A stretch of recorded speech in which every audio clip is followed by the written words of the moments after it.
Hilary, welcome to the show. Good afternoon to you. Keeping an eye on France, are you? Yes, France and England and America and actually Iran. It's interesting that's right. to watch all those voting things happening and all different views of how you achieve the will of the people and the government of the people. Yes, just to bring you up to date with the French elections, the first round of the French elections were last week. They apparently were going to herald in a right-wing or a far-right government, depending upon who you listen to. The second round has shown that the left got themselves out. They coalesced with the centre, with Macron's party, and it would appear that they are going to be the predominant party in the French Assembly, not the centre, not the right wing, and the right have been defeated a week after they were expected to be the predominant party. What does that tell you about the French? They don't like extremism, or they only like extremism if it comes from the far left? No, what it tells you is that some of the people who were imagining what was going to happen were quite forgetting how the system works. And how the system works is that they have a first and a second round, and what some of them say over there is that the first round you vote with your heart, and the second round you vote with your head. But whatever happens in the first round, unless you get an outright win, and some of the seats were an outright win, so they don't go to the second round. And in the second round, when people have got the idea of where people are going, they drop out and rearrange themselves and do whatever they need to do to try and get the result that people want. And it was quite unlikely that the right were going to get an outright majority. And therefore, it was very likely that it would come out in somewhere between Macron's lot and the left lot. Yes, because I guess what you're going to say is, well, you've got that shift to the left in France. You've got clearly a shift to the left, although it's an illusory, actually, but I'm talking about the British election. The left's made a shift to the right in Britain, as it often does. Yes, they've gone to the middle. The thing that is fascinating, though, about the British election is that I think this shows the evils of the first-past-the-post system. Yes, because two-thirds of the Labour Party, and when they say Labour Party, this is Sir Keir Starmer, so he's not part of the establishment at this point. They got 65% of the seats, so two-thirds of the seats and one-third of the total vote. Yes, yeah. Which is what we tried to avoid when we shifted to MMP. And the Reform Party, I think, ended up with something like 16 or 17% of the vote, and they end up out of a 650-seat parliament with just 4, which is clearly 14% crazy. of the vote and 6% of the seats. Yeah. And the Conservative Party, 24% of the vote and 18% of the seats. Yeah. And when you compare those things with the American, what's going to happen with the president of America,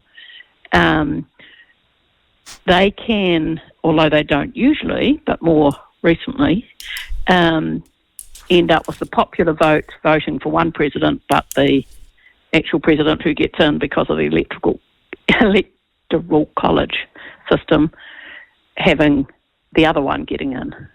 And that's for the same sort of reason that you can get more of the votes in an area and it's a winner takes all in the area, geographically wise. So some states you can get, if you get over half the votes in that state, you end up with all the votes going to you, not just over half the votes going to that presidential candidate. Yeah, can I go back to the UK election? Because this has been really poorly reported by New Zealand media in particular, who are all reporting on some sort of, wow, red wave has overtaken the UK. But in actual fact, that's simply not true. Labour got elected with 34% of the vote. 34% of the vote. In fact, if you add the Conservatives in Reform, they actually got more between them. They got 38% of the vote. So, and then the Lib Dems got 12% of the vote, the Liberal Democrats. And then I actually thought, quite surprisingly, the Greens got 7% of the vote over there in Britain. So it would be a very different parliament, would it not? It would be, presumably a Labour, Lib Dems, Greens parliament if proportionality was in place in the UK. Well, it might, depending on who got together. But what they, underlying it, a lot of the voters seem to be voting, as they usually do, vote someone out, not vote somebody in. So, I mean, they'd been in there 14 years or something. It wasn't their turn anymore. If you want a proper democracy, you have to have it changing hands from time to time.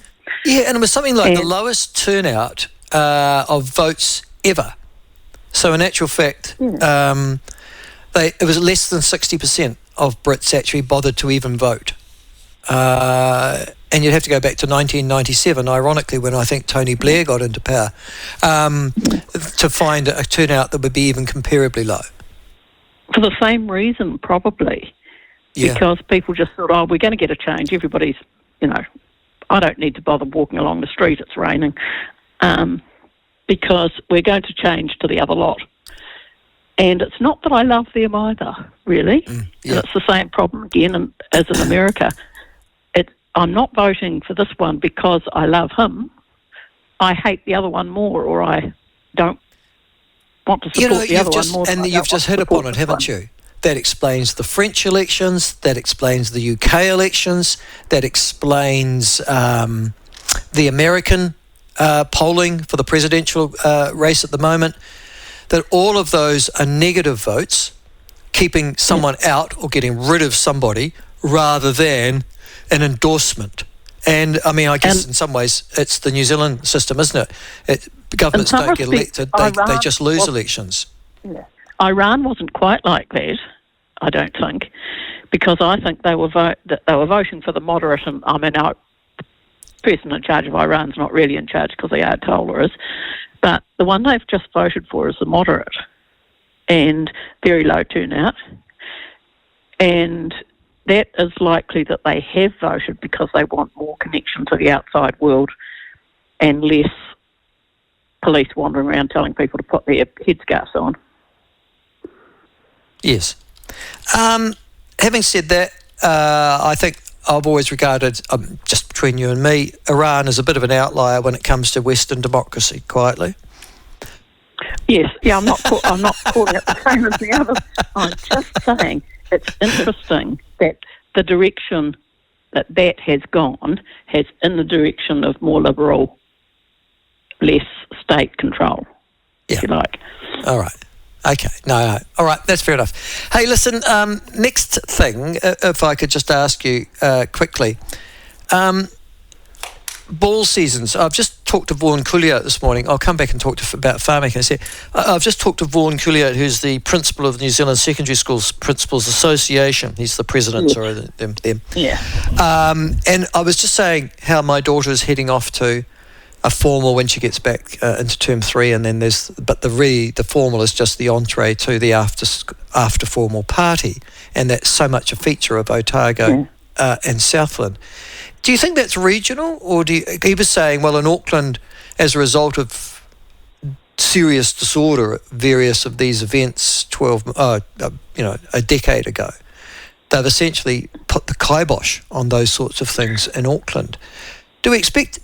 Is there a regional difference, do you think, or is it just that they're a bit more woke in Auckland? I don't know about Auckland. I do know that down here we do it as you were describing. And it's a question whether the schools want to be involved in it and help police it at some level, trying, because they are their kids. So immediately goes on national news, it's going to be,